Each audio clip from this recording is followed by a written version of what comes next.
today. We actually started at 11 a.m. and we bagged about 389 bag lunches. And this has been an amazing week. So a normal day is like, we start at 11 o'clock. People normally pull in around 11:30, 12. We kind of set up. We spend that 12 to 3:30 range just bagging and making lunches and making sandwiches and stuff like that, man. So right now we're about to go out to the Atlanta community, about to hit Abernathy, MLK, go through the Bluff, drive through Bankhead, go to Hurt Park, go to Gateway, go all the way down through under the bridges on 20. So we're about to go out and pass out this food, and we normally have an e-board meeting or a feel-good meeting afterwards, and like a little family time. So and decompress and plan out the next week. We've heard the language around frontline work. Grassroot organizations have been on the front lines every single day in the trenches doing the work. You think about it, donations may decline, but people are still faced with not having shelter, or faced with not having a meal, or faced with any other systemic issue. And who's there to be that safety net? Grassroots organizations. No matter what size the organization is, I see it as an army of love. People are of goodwill and wanting to be the change they want to see in the world, on the front lines, serving. That's who we see. I think in many regards, grassroots organizations are the backbone and the safety net for many people who are vulnerable. If you notice, a lot of guys talking to themselves and going through depression, man, because everybody can't do this living on the street, man.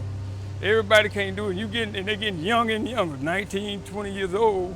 And then before they know it, it's 5 years they've been out here, and it's mental health. There's some help out here, but you got to go get it. And some people, like myself, sometimes you don't want to follow rules, curfews, 9 o'clock at night, and it's stuff like that, little simple stuff that, old as you is, you should be able to handle that, but you don't. I do think that people have been desensitized a little bit to homeless individuals because we see them on the street panhandling or pushing the cart down the street with metals in it to go recycle them. I just think somehow we've been desensitized, particularly because we see Black males primarily, and it's like, pull yourself up by your bootstraps, get it together, and get out of this situation. If you're coming to Quest, we have a transitional housing program, which is a short-term housing solution for individuals who are homeless. They're looking to get off the street, get out the shelters, have a stable place where they can build their toolbox. And what I mean by that, get their ID back, have an address, have a place to take a shower, right? A place to eat, and a place to go look for a job, and a place to return back to. The bags that we put together, we call them love bags. And the first ingredient, of course, is love. And we include a washcloth, toothbrush, toothpaste, and a bar of soap. And during this pandemic in 2020, we know now truly that soap saved lives.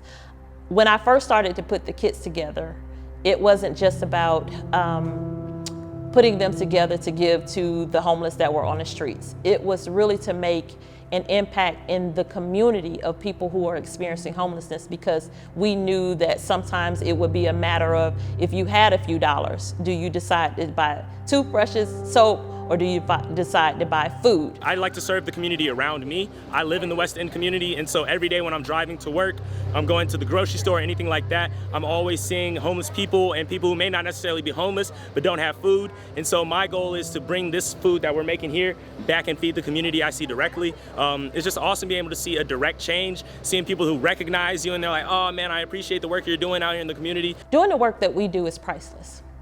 There's no amount of money that I could put on to serving. And this is for my brothers and all my other brothers and sisters out there.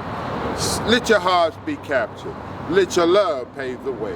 A love that can't be shaken, can never be taken away. That's a love that'll last forever. No matter what you go through, as long as your love is true, God is always blessing you.